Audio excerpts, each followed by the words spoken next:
we're getting into those other elements as we come down from the crown and the wisdom and the knowledge, and we get into the strength of who we are, the mercy of who we are, and the beauty of who we are. So once again, I will open up for questions if anyone has any. Just base for base. What's a Sephira again? It's a tree of life, Okay. sacred tree of life. All right. Well, it's the tree of life that's within the DNA. Hi, Julius. Right. Hello, Pastor. Hey, Julius, welcome. Hi, everyone. Nice to see everybody. Thank you. Paul, this one slide about Gevurah, I didn't mean to put that one in this time, so I really need to skip over that one. I'll leave it. I'll leave it for reference. Doesn't Deborah have two? You're getting into the deeper side of the tree. It's okay. That's just it. When you're beginning to study it, like Julius is very advanced in his meditation and prayers, so he understands the meditative process and what this has in its part of it, in connecting you always to all the things that are coming from the higher heaven, going to the higher heaven from you, the inner workings, as well as many times you can go in and certain areas there are archangels and angels that are ascribed to those different areas within the body. Teach on that, Pastor, one day. So the angels are a very integral part of this, but we would have to get into the names of those angels, how they flow, things like that. And you would also hear names that you've never heard before because they are not taught in the Christian community, and they should be, because Christians can be outwardly spiritual and inwardly spiritually dumb, for lack of a better way of putting it.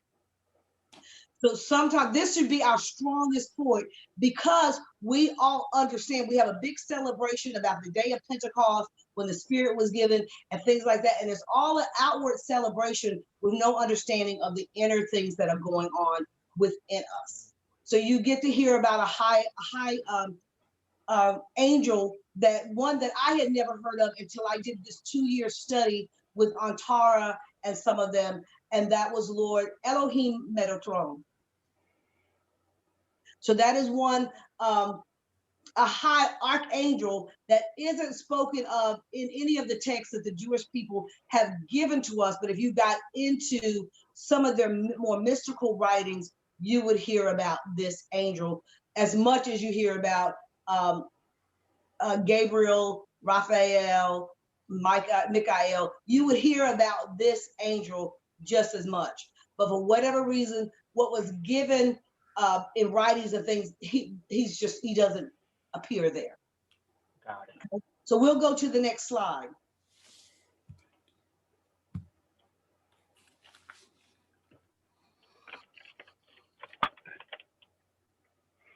So your Gevurah is associated in the soul with power to restrain one's innate urge to bestow goodness upon others, when the receipt of that good is judged to be unworthy and liable to misuse it. So this is, can you see where we're getting a balance here? This is your strength. This represents that strength side of you. And when it's all in balance, sometimes you even know who to give your strength to and to withhold it. Sometimes mercy will tell you, don't give that right now. Mercy will tell you, because sometimes you can give information and people scoff at sacred information, and it becomes a stumbling block because they don't realize the sacred thing that you were giving to them. So as the force which measures and assesses the worthiness of creation, Gevurah is also referred to in Kabbalah as Midat Hadin, the attribute of judgment. It is the restraining might of Gevurah which allows one to overcome his enemies, be they from within or without.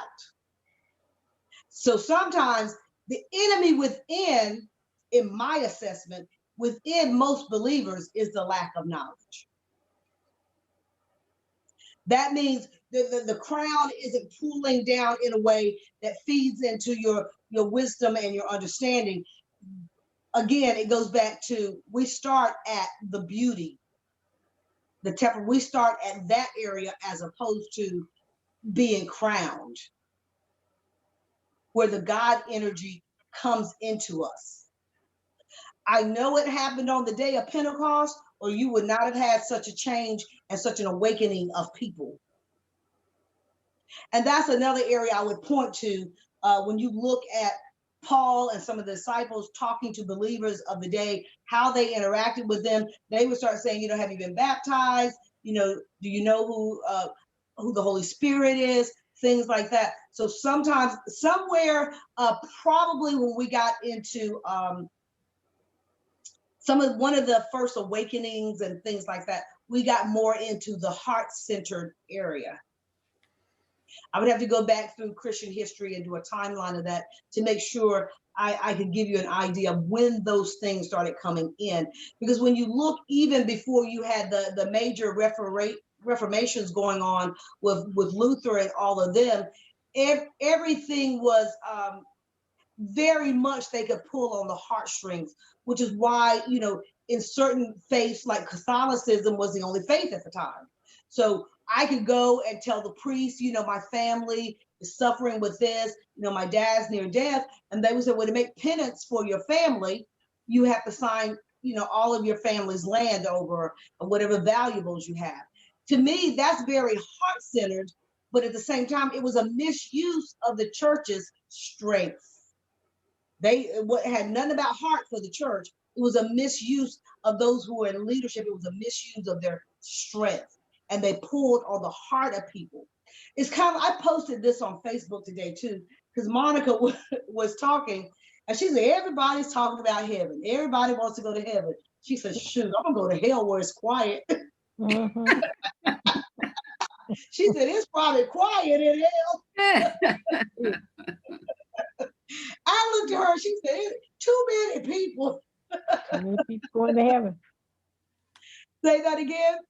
Too many people going to heaven. I'm like, Monica, I want to go the opposite way. That's what she said. Oh, not me. I'll be up there. Huh? Not me.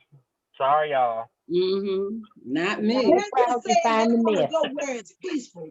And I'm sure there's some landscape or somewhere in heaven where it's peaceful. And Linda, you and Monica can avoid the crowds. Okay. But she gave me the giggles with that, because she was like, I don't know what she was reading or what, but she was like, everybody and everything is, I'm going to heaven, or I'm going to get this or that. And she just said, to heaven.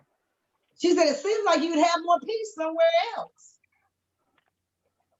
So ultimately, the might of Gevurah becomes the power and the forcefulness to implement one's innate desire. You got that, which is why you need Hesed. Hesed should also reign the strength of who you are in as well. Only by the power of Gevurah is Hesed able to penetrate the coarse opposing surface of reality. So when they're working together, hand in hand, mercy and strength. Most people would say Jesus had no strength, but was the strongest person walking, because he could take the guilt of everybody else being innocent. That was the ultimate example of strength and mercy working all at the same time, with beauty being. Who said Jesus had no strength? A lot of people would say that was a weakness there, that he made himself so weak and let himself be beat up when he could have. They were telling him, you can call on the chariots of heaven, you can call on angels. He could have called on anything he wanted to. What he was trying to rebuild was this that is within us and we have access to now. There was nothing we're on to think about it. Huh? Oh. Never mind. I decided this probably wasn't the forum to ask that question. Never mind. Let's push forward. Now you make me want to know, what were you going to ask? Well, I was actually going to ask, okay, so when you were talking about Jesus and how he descended into hell, what actually caused him to go to hell? Which sin was that? None. I never understood that. None. There was a purpose of going into the lower realms, into the underworld. There was But a one doesn't purpose just to go to hell. Jesus can't just go to hell, right? I mean, are we If you're on a born mission going? from God, you can, Julius. Huh? If you're on a mission from God, you can. You can go anywhere. But understand this, the presence of God is everywhere, even in hell. Mm-hmm. I've So heard that. if God is everywhere, David said it, I can go to the depths of the sea, there's God. I can fly up in the sky, there's God. I can go to hell, and there is God. So the purpose of Yeshua, Yeshua was finishing the spiritual work that needed to be done. So when he came out, he led captivity captive. That means a lot of people, he was able to capture them and bring them up out of hell. He also took the keys of death and hell, and some even say like the grave, death, hell, and the grave. So I've that's heard the why. regions of the deep. Say that again. I've heard there's like regions of hell, like death, hell, the grave, the pit, the abyss. Right. You talked about regions of the sea. Right. Something like that. So there's nowhere God isn't. So like when it says in the Bible to be absent from the body is to be present with God, you'd be going to hell and be present with God. That's a good point. You see what I'm saying? So you have to kind of flush that out, so to speak, in a way that it separates, any doubt from anyone. Knowing if you understand who you are, especially if the tree of life has been awakened in you to the point that by the time you hear me say, when you get to my coop, you know that you are the kingdom of God standing where you are. Pointed that out Sunday. You are the real estate of the kingdom. Okay? Yes, ma'am. So does that help you with the strength part? So everything has to work together. Because sometimes we're either we identify, oh, that person has a gift of mercy. That person has a gift of this. That person. It all has to be working in conjunction, and we should always be a mixture of everything God has called us to be. Understanding with wisdom, strength with mercy, bringing forth those beautiful things out of the center of who we are. And Da'at is, which I was going to read a little more about Da'at, if I can. Did I put something on here? Because I know Julius was so interested in Da'at. Thank you. But Da'at is unseen. And Da'at is a big part of the sacred knowledge that comes from El Elyon. And that's why Da'at isn't always seen. And some of the spiritual mappers says, well, it really isn't there. Because if you don't connect to it, it's not for everyone to connect to that part that comes after the wisdom and the understanding before you get to the next three. Da'at lies in between, but is it direct correlation with the creator? So Paul will go on to Tefero.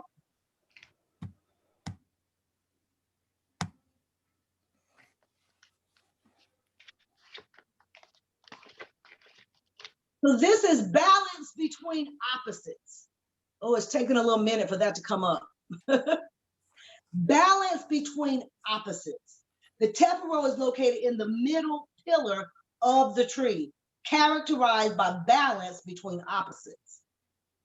It synthesizes between Chesed on the right pillar, which represents complete kindness, outpouring, and expansion, and the Gevurah on the left pillar, representing judgment, restriction, strength. On the physical level, we can see this reflected in how a person must balance compassion with discipline, with lack of either creating imbalance and failure. Oh, so that's why, real quick, Geburah has two, because there's like external strength and then there's inner strength, which is what you were saying. Right.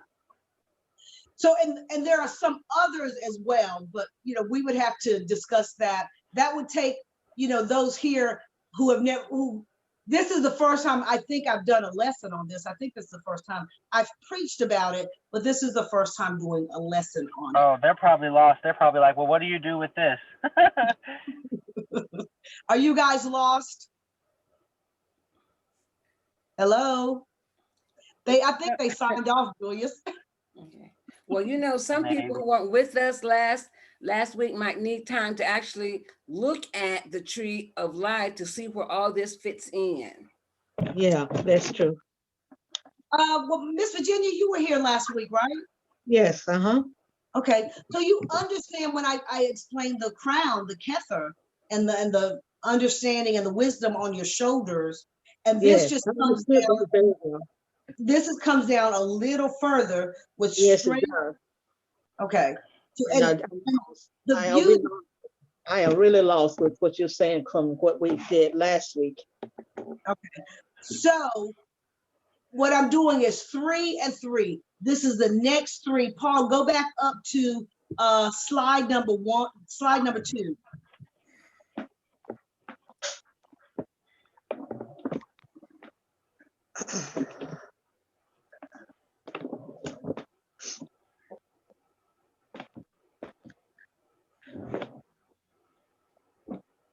A lot of millennials my age are into this, you guys. I'm sorry. I kind of have been wanting to learn a lot about this because they all know so much. But this is real. Okay, Miss Virginia, are you able to see that?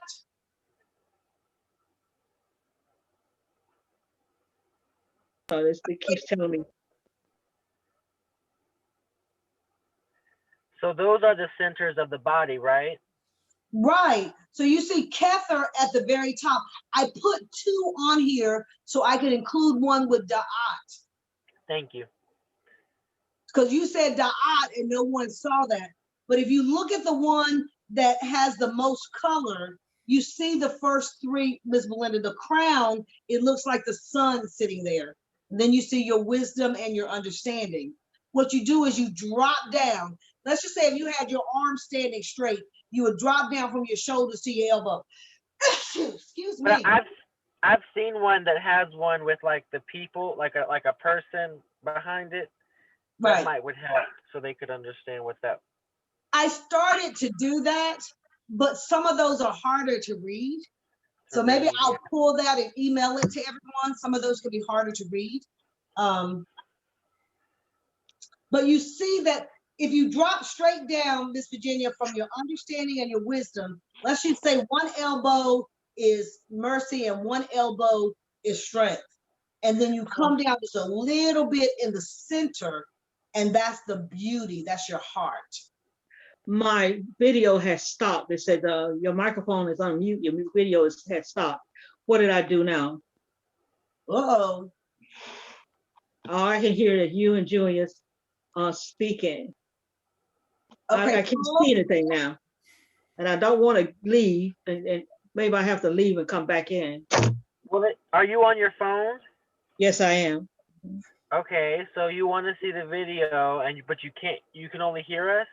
That's all. It just may be your connection. Okay. Let me That sounds like a winner. let me stop the share and start it again and see what happens, Virginia. Okay. Ooh, y'all just got my hair.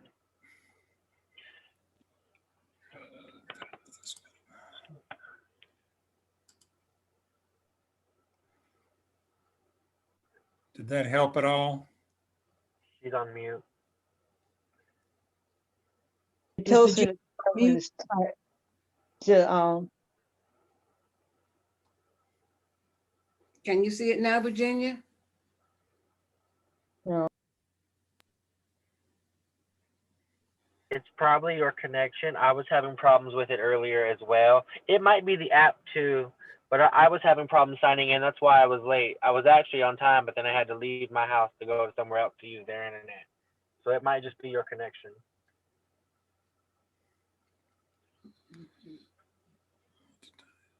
Miss Virginia, if we email everything to you, do you think that will help? Well, I mean, I am going to email this to everybody anyway. Okay. Okay. And then what I'll do is I'll be sure to give her a call Okay. and discuss it with her. So we go down to Chesed, slide number 7. Okay. Linda, any questions? No, I'm just looking at the 2 trees. Hey, Miss Linda. Hello, how are you? I'm well, thank you. Hope you are. Yes, I'm good today. Oh, this is good. That's a good slide. Oh, you got rid of it.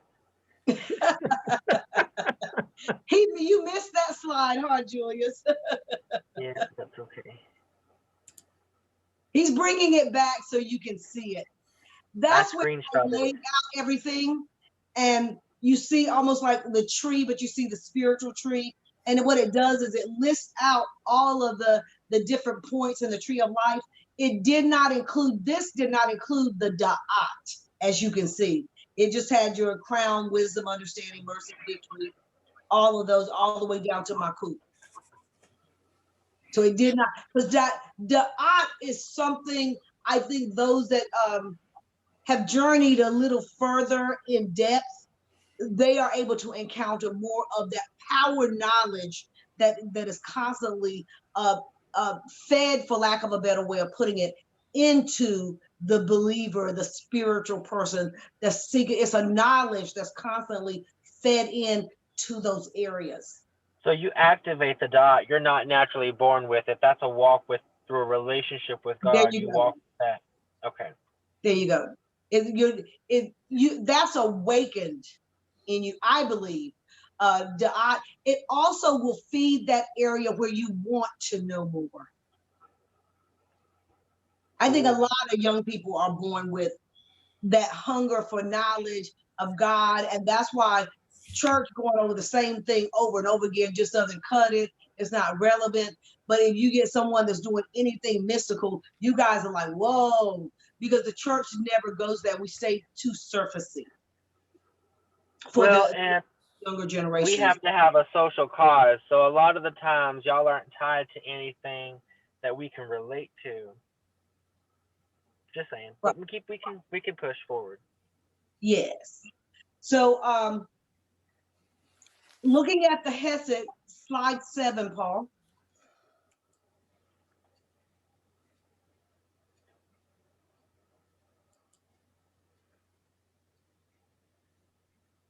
Let's see where it is.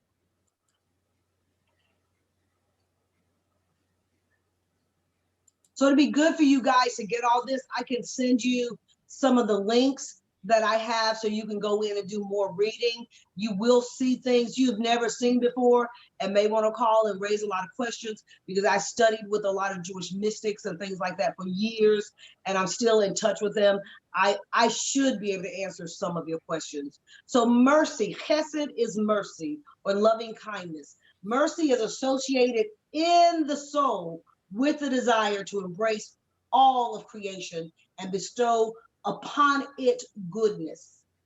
As the expansive force which impels the soul to connect with outer reality, chesed, mercy, inspires and thus implicitly accompanies all of the other expressions of emotive force which succeed it in the soul. So the mercy, coming out of mercy, is wisdom. All of those merge within that mercy, the beauty of the center of who you are, the strength. Is an expansive force. So now I think for me, believers feel this part when you're in prayer, and you know, like for example, we've been praying for Mike and for his family, Miss Virginia, and you feel it just come out of you. Lord, touch them. Lord, give them peace with all that has gone on. Strengthen them where they are weak, God. Let no spirit of grief attach to the memory, but let joy come. That's a part of Hesed. That's that mercy. That's having mercy on those who have lost loved ones so close together. Mercy on those who are having to on the outside handle the business, and do this and that. And on the inside, you're crying and stuff. When you start praying, that's the mercy activated in you that brings, it's an expansive force that impels the soul to connect with outer reality. Any questions about Hesed? But that the best example I gave Miss Virginia was like your understanding and your wisdom. You drop down to your elbows and you have mercy and strength. If you're placing it physically, so Joyce is right. Maybe next time when we do the final 3 parts, I'll put a physical, they do have some physical bodies where you can see the layout of the tree of life in the body. Pastor Caldwell, what is emotive? Paul, emote is like something coming out. You're emoting, understanding. You're emoting love. Am I getting that right, Paul? Am I using it right in a sentence to emote? Mm-hmm. Ask her. Oh, Patty's the teacher. Yeah. Patty? Hi, Miss Pat. Hey, it's a term that's often used in acting where the actor channels the inner essence of the character and shoots it forth. It comes forth through his performance. That's emoting. So like Kenny G, whenever he plays the saxophone, and everybody loves the way he expresses himself because yes, so yes. the Hesed would be kind of like how when you express who you are originally supposed to be, you're giving God glory. Yes. Like water has to fulfill its purpose to hydrate you because it can't be jealous of fire. Otherwise, it would rob God of its glory of hydrating us. Right? Mm-hmm. You got it. Okay. All right, so the last 2 slides are going to deal with what Julius wanted me to deal with. So I was going to skip them, but I won't. Paul? Thank you.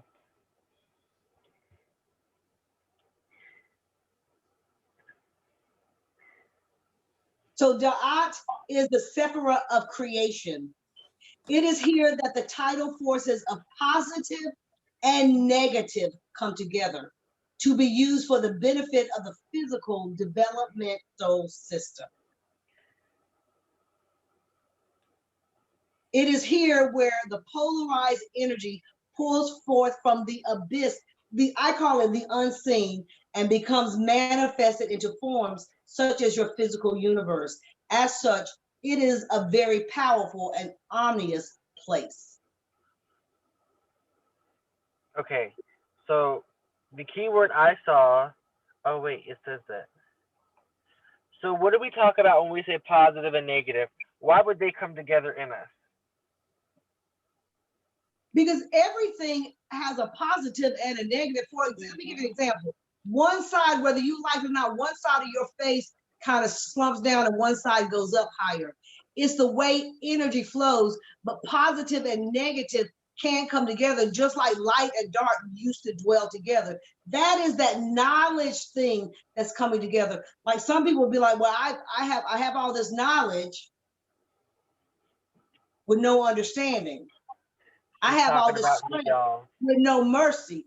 Those are elements coming together. Da'at is that force that comes directly from El Elyon, the Most High God, that power knowledge that comes together. And dare I say many times, if, for lack of a better way, if you're not prepared for such energies coming in, some people don't fare well if this type of energy comes in before they're ready for it. Oh. For example, one of the Hindi mystics that I was with one time, they talked about how, because in the Hindu faith, some of these energies, they call the main energy, the Kundalini energy.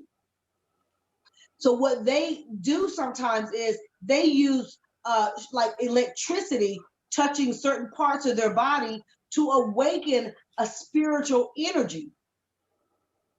But if you're not ready for that spiritual energy, there have been people, their kidneys stop functioning. Something goes wrong with their liver. All type of things start happening to them physically because they try to do something physical to awaken something spiritual. Yeah, I'm not ready for that. You ready for that, Miss Patty? No, I'm not. Yeah, me either. Honey, if you've ever been electrocuted, you do not want to be electrocuted. Oh my goodness. But there are different things. You know, if you go into the jungles down in Brazil and the rainforest, there are certain herbs that when you're crossing over at a certain age, they mix these herbs that come from the roots of different trees. And those that are crossing over into different types of adulthood, whether they're going to be a leader or something, then they have to do their spiritual walk. And I have ashwagandha in the house. Huh? I said I have ashwagandha in the house. I have it as a supplement. It's very good.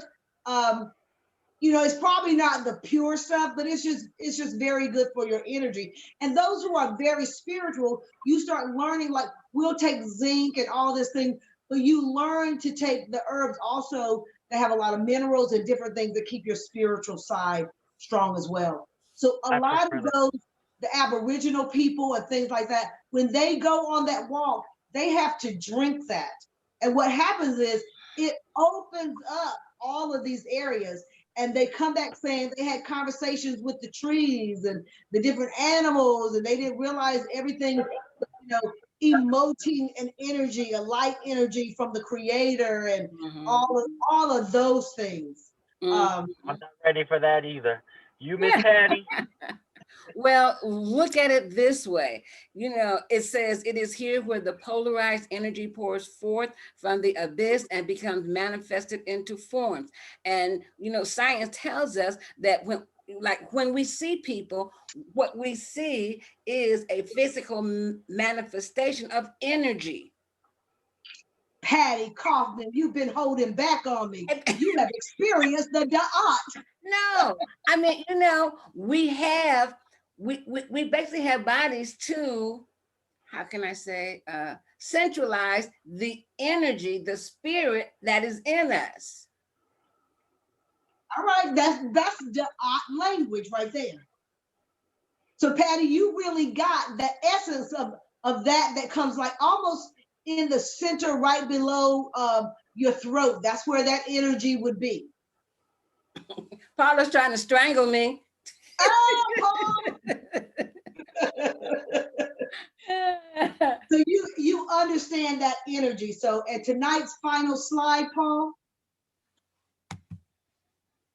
I decided to include another one with the Da'at so you can see where it's suspended between other workings of the tree of life.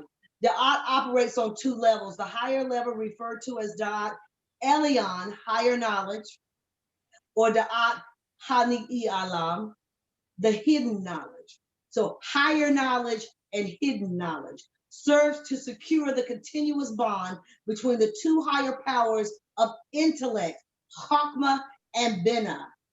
The lower level referred to as Da'at Tekton, lower knowledge, or Da'at Himit Pashet, extending knowledge. So this is getting a little more in depth, Julius. Serves to connect the intellect as a whole with the realm of emotion, thereby enhancing one's determination and resolve to act in accordance with essential truths that one has integrated into consciousness. So sometimes when I was younger, people would tell me things, the Bible says this, and they were like, you know, you just accept it as that. I couldn't raise it. Well, why can't I ask a question? Why can't I well, why would you say such a thing? Or why would you do this? There was never, you couldn't raise any questions. It's almost as if I was supposed to memorize it, and that's the way it was. I believe because Da'at probably came here already active in me, like in Julius as well. I couldn't sit with that.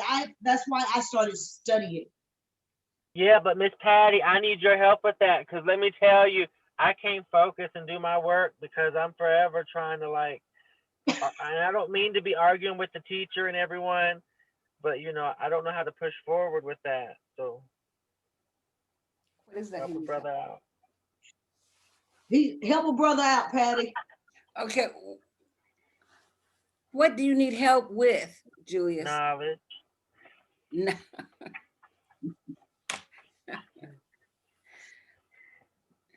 the da'at is, look at what it's saying. It's talking about the higher knowledge, hidden knowledge. It deals with lower knowledge. It deals with extending knowledge. So And I've there's looked a this up full before. circle of knowledge. But there's like in English we use so we have gnosis and then prognosis, and we have I forget them all. I used to be into that where I would look Yeah, them that's up. Gnosticism, which is knowledge. But then there's prognosis, where whenever you're discerning and you've learned something and you've come to the conclusion, and then there's like the inner knowing that God just puts in you, kind of like a prompted faith, but a prompted knowing. What I had learned. But you were talking about studying and having to study to move forward, and I have a desire.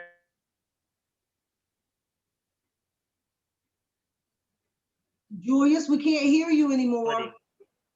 Say that again. Say it again. Oh, I was just saying it's really hard for me, and I'm sure others like me, to really focus and work toward knowledge and work toward anything higher knowledge, pulling from those pieces of intellect, because, well, there's several reasons, not just the terror and stuff that's going on, but because I don't feel like I'm pulling from anything. I feel like most of the stuff that we're going over, not here, but in like class and stuff, isn't relevant. It's not purposeful. It's not connected to anything. And so I don't really have the willpower to do anything about it, because I don't want to be a part of something I feel is false. So in my assessment, sometimes, Julius, that means that you're studying maybe what you really don't want to do. Usually when you're studying something that you really want to do, it makes alive in you all of those things you just said are not alive. Oh, okay. Because if I were to go study medicine, I don't care. I'd be sitting in biology like,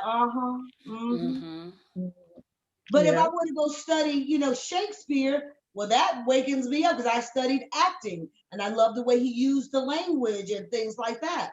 But someone that loves medicine might walk in there and go, oh, this is so dumb. That's So right. It won't be seen your hand, for lack of a better way of putting your hand and your mind on what really sparks and brings life to you. And if you're sitting in a classroom and what's being taught doesn't really bring life to you, then you need to look at maybe that's not the career.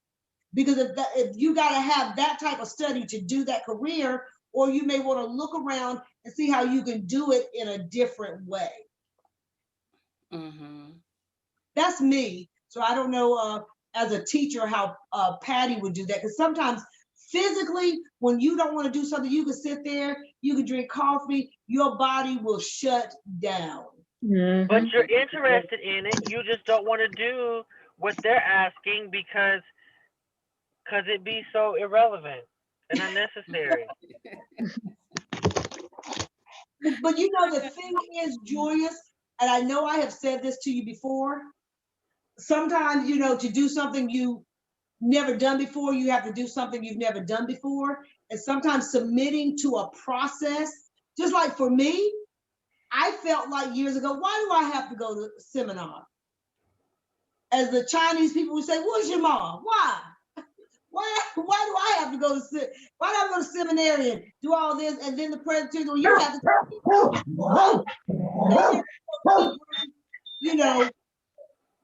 in church, they, you see preachers get up and talk and they might say one little word. They never draw the correlation between, the sacred language of Hebrew and all. I had to go around and that's how I started studying with Antara and everyone, because there's a relevancy to the Hebrew language that necessarily for Presbyterians, we don't explain it properly. I just knew it was a requirement for me to graduate as a Presbyterian student. But what me around and made me interested in the Hebrew was studying just like this. Okay. So it's not an easy answer, Julia, But I will just say, when I studied business, which I was very good at business, and everyone tried to get me to study law. And I said, you have to look at the reasons why you want me to study law instead of acting. It's because I'm a good talker. And I'm a good talker because I studied acting. Uh-huh. And I think I would have been bored if I'd had to go through what Paul went through and what, my daughter's contemplating going through. Because law means you have to read a lot. Are you a lawyer, Mr. Paul? Yes. Lucky you, huh? He says reluctantly, yes. Well, when I used to go to middle school sometimes on their days where they're trying to introduce people to the different Careers. professions, to different careers. I used to talk to them, and when I started talking to them, everybody was all of them were interested about being lawyers. When they found out they actually had to read most of the time, the interest dropped off considerably. Oh, yeah. Oh, no. I love to read the Code of Federal Regulations and all that stuff, but they don't teach that in class. Uh-huh. Well, I mean, they teach concepts, and then you take those concepts and apply them to what you're reading in the codes Okay. because there's too much law for them to teach all the law. They just have to teach you the concepts, and you take those concepts and apply them. What type of law do you study? I basically represented poor people my whole career. So basically any kind of law that affected low income people. Oh, Housing, low income? housing, bankruptcy, Social Security. Although I tried to avoid family law. Mm-hmm. Cool. Nice to know that. Mm-hmm. And Julius, at one time or another, we've all had to contend with the same thing you're going through now, because what they teach us, we can't see at that time how it's going to affect us later on. But for example, I had kids who didn't want to read. They thought reading was a waste of time. You could go on the internet and look things up a lot quicker. But do you know, I didn't want to do this, but God led me to start a book club. And I started the book club, and we started like by the end of August, and by Christmas, the kids who didn't want to read, who said they didn't like reading, by Christmas, I was their favorite teacher. because I can see once that. you show them the beauty of reading, they just ate it up, and it worked across the board. At Sylvan, I had a student whose father had died saving him in a pool, and the doctors told his mother that he would, never excel in learning. And do you know that young man, not only did he excel, but he could not put a book down. He loved reading. He loved learning. He made AB honor roll. I mean, so things you don't understand at the time and you really don't want to do, you find that later on, you'll say, oh, I'm glad I did that. Mm-hmm. Mm-hmm. I'm glad I took Hebrew. I'm glad I took Hebrew. I'm glad I took Greek. Did they both bring me to tears? Absolutely. But I made it through. Uh-huh.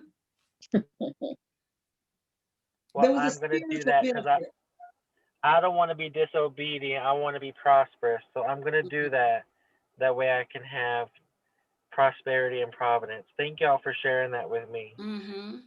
And you have to utilize the power that you have through the Binah, where you're able to distinguish between real and unreal. You know. They're all unreal. They're all unreal. Yeah, No. yeah, they're unreal now, but just because they're unreal now doesn't mean they're not going to, they're going to remain unreal forever. Because God's going to show you something about it. So if you guys look at, Patty actually started utilizing the imagery from the Tree of Life, talking about the Bina, the understanding and the wisdom. So she actually started operating in that. So one of the things that, I would even encourage Patty, when you're in your meditative time and your prayer time, see the crown of glory that is rightfully yours coming down and interacting with your understanding and your wisdom and your da'at, your knowledge. So I think I may touch on the other part again next week to make sure that Miss Virginia has it there before we go, because see, we only have 3 other parts to study. If you look at this, I was able to get back in Charlotte. Okay, well, Paul is going to email that to you, and what I will do is take time to call you, and if you want to look over it, because this should be something, all of that is activated and lives and breathes. If it's a part of who the creator is, I always claim my, just say this is part of who I am too. I stake my claim in all the things of God. And I know Da'at, as far as knowledge, just having to have that knowledge of God, knowing God, being where God is, the things of God. How do the things of God work? How are they supposed to function? That was a big part of who I am. And as I awakened, didn't just stumble, because sometimes you just stumble across your spiritual gifts and the things that happen in church. And that's always, that person has a great faith. That person has the gift of this. And they literally are just stumbling in it. And that may have been a gift that for whatever reason that day just activated through the tree of life that is functioning in them. But if they never do the hard work to connect everything and really see, then you come to an understanding of what your gifting is and how you function in the body. I know my functioning is definitely a big part of the unseen realms, and hearing what others don't hear, seeing what others don't see. And pulling that energy back into this realm so it make it a blessing for someone. Yes. So, and that's where there's no way around it. You have to do the hard work. Some of you take time, look, meditate. Like I said, see the crown. You don't have to know the Hebrew words, but I've given you the English words, the kether, your wisdom and your understanding. See that all just folded around you like you do a nice shawl or a jacket. Just see God's crown that is rightfully yours coming into you, and all those areas lighting up. And then when you're ready, you're able to go on and deal with the strength and the mercy and the beauty. I'm going to do that. Now, can I hit you up next week with that, Miss Patty? Can you what, dear? Oh, I'm sorry. You don't know what hit me up means. Can I follow up with you? Can I follow up with you next week? What you trying to say, Julius? No, ma'am. I wasn't saying nothing. I was just correcting my English. Oh, okay. My vernacular. Well, anyway, yes, you can, sweetie. Thank you, ma'am. And what about you, Mr. Paul? Virginia. Can you hear me? Yes, I can hear you, but he was talking to Paul. I was waiting to hear Paul he'll ask Paul. Paul checked out. It's okay. He checked out. It's fine. We can push forward. Okay. Yes, Patty, what was that you needed? Yes, Patty. I just said, I'm going to meditate on it, and I'll come over and talk to you about it. Okay. All right. Sounds like a winner. And Patty, it might do well to print out one for Miss Virginia. I thought I printed one out and gave it to everyone one time at the church, but it's good because I know when I started studying this, it was on my refrigerator, honey. Every time I ate, I could stand there and see which part of the tree of life was about to grow. That's right. That's what I need. That's what I need. But I will check in any other questions, Linda or anyone. This should really help you with your meditating and your prayers.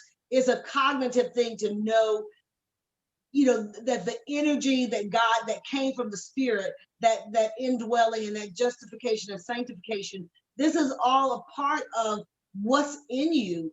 You just haven't utilized it, or no one put it in a way to bring about a centering moment of understanding about the different God energy that's in you. Okay. Oh, did I lose everyone? Oh, no. I'm like you, I'm waiting for print out. I think I can, once I get the paper in hand and can look at it every day instead of just once a week. Right.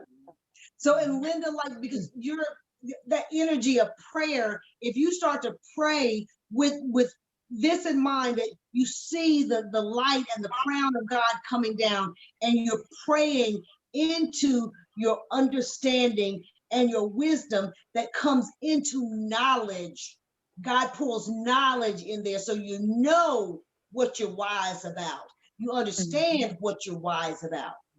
So that's part of it. They used to give me some good examples because my issue when I was studying with my Jewish community at the time, my issue was the spiritual aspects. If I know that someone's talking to me, how do I deal? That was my issue, dealing with the unseen. And they're like, the unseen still has to respect the life force of God in you that's flowing through this tree of life.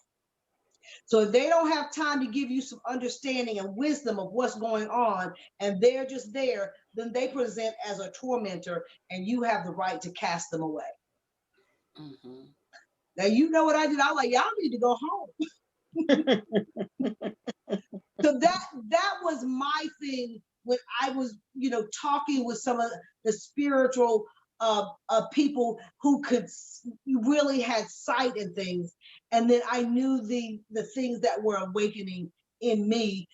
There were already things there, but the tree of life taught me how to balance everything, if that makes any sense. Yes. Yeah. Okay. It really does. I see it the same way. I see the tree of knowledge is kind of like, because the Bible says that, the tree of not knowledge, eating that fruit would make you like God. Okay, you would have knowledge of good and evil. But the tree of life, that was the tree of immortality. Which brings up another question. Why didn't he tell them to stay away from the tree of immortality? Why was it the one tree? Well, the tree of life, they had access to, because you have to understand, they were coming in connection and talking with God every day. In their physical form. It wasn't until they ate the tree of knowledge of good and evil that their physical form started reacting differently.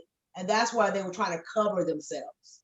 And God said they cannot go eat from that tree because God didn't want us to be stuck in that state of being. Yes.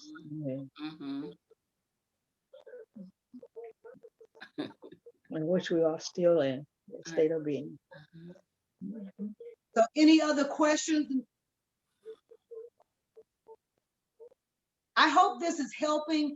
This helped my prayer life. It helped my spiritual walk. And again, I call this the ultimate Reformation study.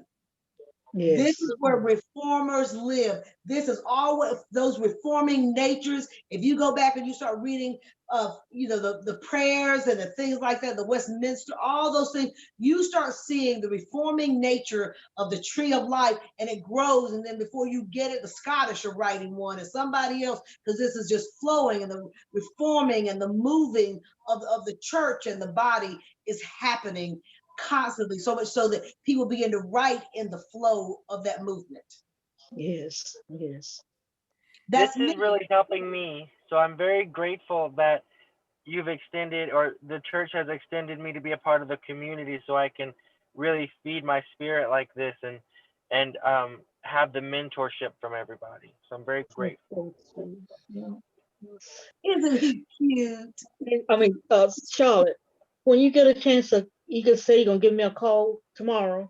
Yeah, I'll give you a call tomorrow. Paul's gonna email my PowerPoint to you, but then I will sit down and talk with you, because there are certain ways you can meditate and pray with this, Miss Virginia, that helps your physical body, helps you give you a better understanding of even some of the things that have happened, and help you deal with the things that have happened a little better. Okay. I received Becky's ashes on yesterday, and I want to talk to you about that. Okay. Okay. All right. I understand. That was cold.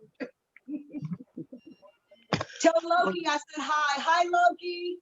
He was right here by me. I I guess heard he was him barking. the noise was just too much. He went out in the den, but he was right here by me. Yeah. Well, All right, you know guys. how Loki is. You know how Loki is. He gets in his little mood. Because Ernest and them left yesterday, so. Oh, they just left yesterday? Yeah, they just left yesterday. Yeah, he stayed here until after my doctor's appointment, and he'll Okay. be back for my other doctor's appointment in March. Okay. Okay. When will Sissy be back? I'm looking for Sissy to either be here. If she don't come this weekend, she'll be coming the next weekend. Yeah. I need to get her phone number from you when I call you tomorrow, because Monica was accustomed to texting Becky, so she's probably going to start texting Jessica whatever she wants to say, or Oh, she'll love that.